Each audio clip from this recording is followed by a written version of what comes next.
Hai, sebelumnya perkenalkan nama saya Zahra Tunisa dari kelas 82.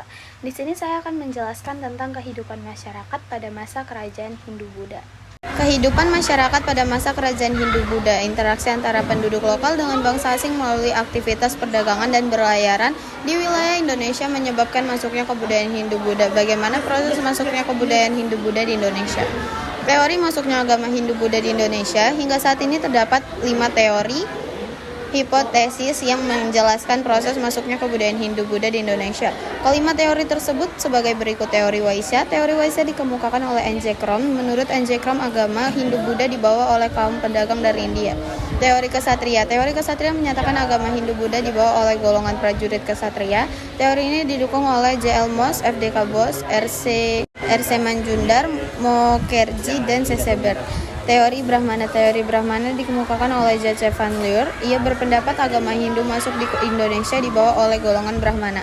Teori Sudra. Teori Sudra dicetuskan oleh von Van Weber. Inti teori ini adalah masuknya agama Hindu di Indonesia dibawa oleh orang-orang India berkasta Sudra. Teori arus balik. Teori arus balik dikemukakan oleh F.D.K. Bose. Ia berpendapat bahwa masyarakat Indonesia memiliki peran aktif dalam penyebaran dan pengembangan agama Hindu-Buddha. Pengaruh agama dan kebudayaan Hindu-Buddha di Indonesia. Masuknya agama dan kebudayaan Hindu-Buddha di Indonesia membawa pengaruh besar bagi bangsa Indonesia. Berikut pengaruh agama dan kebudayaan Hindu-Buddha di Indonesia. Bidang politik atau pemerintahan. Seiring masuknya budaya Hindu-Buddha, masyarakat Indonesia mulai mengenal sistem kerajaan. Apa saja sih kerajaan bercorak Hindu-Buddha yang berkembang di Indonesia?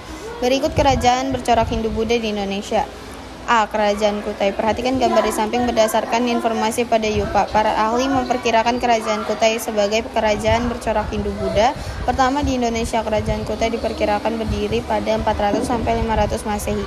Kerajaan Kutai diperkirakan terletak di tepi Sungai Mahakam dan berpusat di Muarakaman. Raja pertama Kutai bernama Kudungga yang memiliki anak bernama Aswawarman. Sementara itu Aswawarman memiliki 3 anak, salah satu bernama Mulawarman. Pada masa pemerintahan Mulawarman, kerajaan Kutai mencapai puncak kejayaan.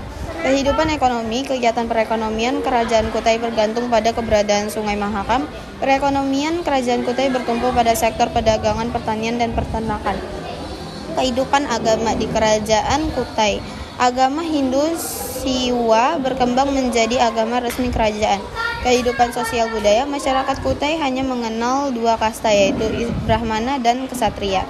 Kebudayaan Hindu di kerajaan Kutai mengalami proses akulturasi dengan kebudayaan lokal. Akulturasi ini terlihat dari keberadaan Yupa dalam setiap upacara kurban. Kerajaan Tarumanegara. Para ahli memperkirakan pusat kerajaan Tarumanegara berada di Bogor saat ini. Menurut naskah Wangsakerta dari Cirebon, Tarumanegara didirikan oleh Raja Dyah Guru Jayasingawarman pada 358 Masehi. Kerajaan Tarumanegara mencapai puncak kejayaan pada masa pemerintahan Purnawarman. Masyarakat Tarumanegara sangat bergantung pada kegiatan pertanian. Informasi ini terdapat dalam prasasti Tugu yang menyebutkan pada tahun ke-22 pemerintahannya, Raja Purnawarman telah menggali Sungai Gomati dan Chandrabhagna untuk irigasi dan mencegah banjir. Selain pertanian, masyarakat Tarumanegara mengembangkan kegiatan perdagangan berdasarkan berita yang ditulis pasien.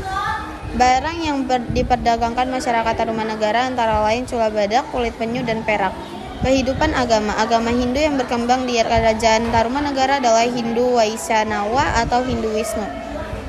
Kehidupan sosial budaya masyarakat Tarumanegara terbagi atas 2 golongan. Golongan masyarakat yang berlatar belakang agama Hindu dan golongan masyarakat yang berlatar asli. Masyarakat Tarumanegara dikenal memiliki hasil kebudayaan tinggi. Mereka telah menguasai teknik penulisan huruf Pallawa dan bahasa Sanskerta dalam pembuatan prasasti. Kerajaan Sriwijaya. Kerajaan Sriwijaya terletak di tepi Sungai Musi atau sekitar Bukit Siguntang dan Kota Palembang, Sumatera Selatan pada masa pemerintahan Bala Putra Dewa. Kerajaan Sriwijaya mencapai puncak kejayaan. Kerajaan Sriwijaya berkembang menjadi kerajaan maritim yang besar dan menguasai perdagangan di perairan Asia Tenggara. Kerajaan Sriwijaya menguasai lalu lintas pelayaran dan perdagangan dari Selat Malaka, Selat Sunda, hingga Laut Jawa. Kemajuan perdagangan di Sriwijaya juga tidak lepas dari banyaknya pedagang yang singgah di bandar-bandar milik Sriwijaya. Kerajaan Sriwijaya memperoleh banyak keuntungan dari komoditas ekspor dan pajak kapal asing yang singgah di Pelabuhan Sriwijaya. Kerajaan Sriwijaya dikenal sebagai pusat pengajaran agama Buddha. Agama Buddha yang berkembang di Kerajaan Sriwijaya adalah aliran Mahayana. Ajaran Buddha Mahayana mengaruhi kehidupan masyarakat Kerajaan Sriwijaya sejak abad 8 Masehi. Masyarakat Sriwijaya juga telah menggunakan bahasa Melayu kuno sebagai bahasa pengantar. Kerajaan Sriwijaya meninggalkan beberapa prasasti seperti prasasti kedudukan bukit, Kota Kapur, dan Telaga Batu. Kerajaan Kalingga atau Holing. Ditemukan Kalingga merupakan kerajaan bercorak Buddha di Pulau Jawa yang berkembang pada abad 8 sampai 9 Masehi. Sumber Gunawan Kartapranata Wikipedia 2010. Kerajaan Kalingga memiliki pemimpin perempuan yang terkenal yaitu Ratu Sima. Kisah Ratu Sima muncul dalam naskah cerita Parahyangan. Pada masa pemerintahannya, hukum di Kalingga dapat ditegakkan dengan baik. Sementara itu, kegiatan perekonomian Kerajaan Kalingga bertumpu pada sektor perdagangan dan pertanian. Di wilayah pesisir, sektor perdagangan maritim menjadi tumpuan pada perekonomian wilayah. Pedalaman yang subur dimanfaatkan penduduk untuk mengembangkan kegiatan pertanian. Kerajaan Mataram kuno. Kerajaan Mataram kuno diperkirakan berdiri pada abad 8 Masehi. Pendiri Kerajaan Mataram kuno adalah Sunaha, cucu Ratu Sima, Ratu Kalingga. Setelah Sanaha wafat, tampuk kekuasaan dipegang oleh Sanjaya. Pada perkembangannya, kerajaan ini diperintah oleh dua dinasti, yaitu dinasti Sanjaya beragama Hindu dan dinasti Syailendra beragama Buddha. Kehidupan ekonomi Kerajaan Mataram kuno bertumpu pada sektor pertanian. Selain pertanian, masyarakat Mataram kuno mengembangkan aktivitas perhubungan dan perdagangan melalui Sungai Bengawan Solo dalam struktur sosial masyarakat Mataram kuno. Golongan raja dan bangsawan penduduk perangkat teratas. Adapun dalam bidang kebudayaan, masyarakat Mataram kuno memiliki kebudayaan cukup tinggi. Kondisi ini dibuktikan dengan keberadaan bangunan candi yang dapat ditemui hingga saat ini. Salah satunya adalah Candi Arjuna. Kerajaan Medang Kamulan. Pada masa pemerintahan Sri Maharaja Rakaiwawa, Gunung Merapi meletus akibat bencana tersebut. Pusat pemerintahan Mataram kuno dipindahkan ke Jawa Timur oleh Empu Sindo yang merupakan kerabat kerajaan. Empu Sindo memutuskan memindahkan pusat pemerintahan ke daerah Muara Sungai Brantas, Jawa Timur. Selanjutnya, Empu Sindo membentuk dinasti Isyana dan mendirikan Kerajaan Medang Kamulan. Kerajaan ini berada di puncak kejayaan pada masa pemerintahan Raja Airlangga. Kehidupan ekonomi sebagai besar anggota masyarakat Medang Kamulang bergantung pada sektor pelayaran dan perdagangan. Masyarakat Medan Kamulang juga mengembangkan kegiatan pertanian. Kehidupan agama. Pada masa pemerintahan Raja Airlangga, agama yang dianut masyarakat Medang Kamulang bervariasi dari agama Hindu, Siwa, dan Buddha dengan berbagai alirannya. Kehidupan sosial budaya. Masyarakat Medang Kamulang sudah mengenal pembagian kasta. Bidang kesatriaan berkembang pesat ditandai dengan terciptanya Kitab Arjuna Wiwaha karya Empu Karna. Seni pertunjukan wayang juga berkembang dengan baik dengan cerita yang disadur dari kitab Mahabharata dan Ramayana. Kediri. Kerajaan Kediri terletak di Pandalawa, Jawa Timur. Kerajaan Kediri yang berdiri pada abad 9 Masehi merupakan kelanjutan dari Kerajaan Medang Kamulan yang didirikan oleh Empu Sindo dari dinasti Isyana. Pada akhir kekuasaan Raja Airlangga, wilayah Kerajaan Medang Kamulang dibagi menjadi dua, yaitu Jenggala dan Panjalu.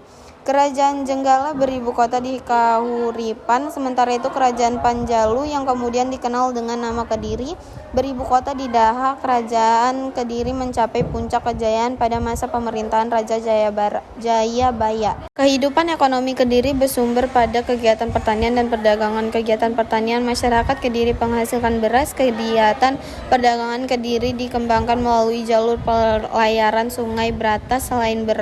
Selain beras, barang-barang yang diperdagangkan di Kediri antara lain emas, perak, gading, cendana, rempah-rempah, dan pinang. Dalam kehidupan agama, masyarakat Kediri menganut ajaran Hindu Siwa. Pada masa pemerintahan Jayabaya, masyarakat Kediri dibedakan menjadi 3 golongan, yaitu golongan masyarakat pusat, kerajaan, golongan masyarakat tani daerah, dan golongan masyarakat non-pemerintahan.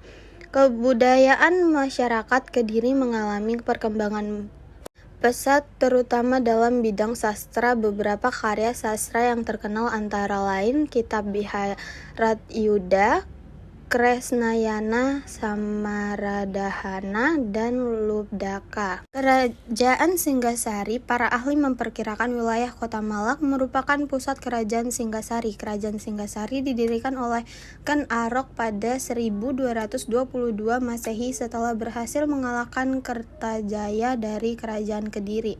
Secara berturut-turut, penguasa Singgasari yaitu Ken Arok, Anusapati, Tohjaya, Ranggawuni, Wisnu Wardana, dan Kartanegara. Pada Kartanegara berhasil membawa Singgasari mencapai puncak kejayaan. Perekonomian Kerajaan Singgasari bercorak agraris yang menitikberatkan pada bidang pertanian. Selain mendukung kegiatan pertanian, keberadaan Sungai Berantas turut mendukung perkembangan sektor pelayaran dan perdagangan Kerajaan Singgasari. Menjunjung tinggi toleransi antar umat beragama. Sejak pemerintahan Ken Arok hingga Kartanegara, agama Hindu, Siwa, dan Buddha menjadi agama resmi kerajaan. Adapun kehidupan sosial masyarakat Singgasari selalu berubah tergantung kebijakan raja dan kondisi politik kerajaan.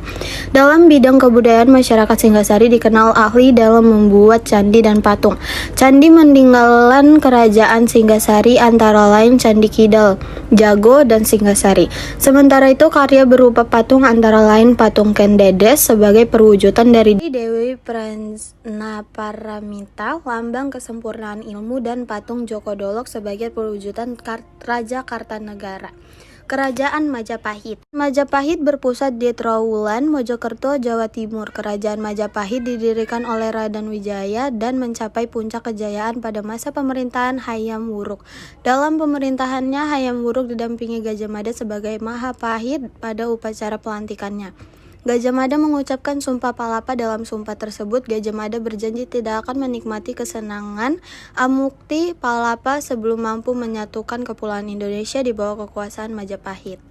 Kegiatan ekonomi Majapahit yang kompleks mendorong Raja Majapahit mengeluarkan mata uang sebagai alat tukar. Mata uang yang digunakan Majapahit saat itu adalah mata uang gobok. Selain dari sektor pertanian dan perdagangan, pemerintah Majapahit memperoleh pendapat dari sektor pajak atau upeti.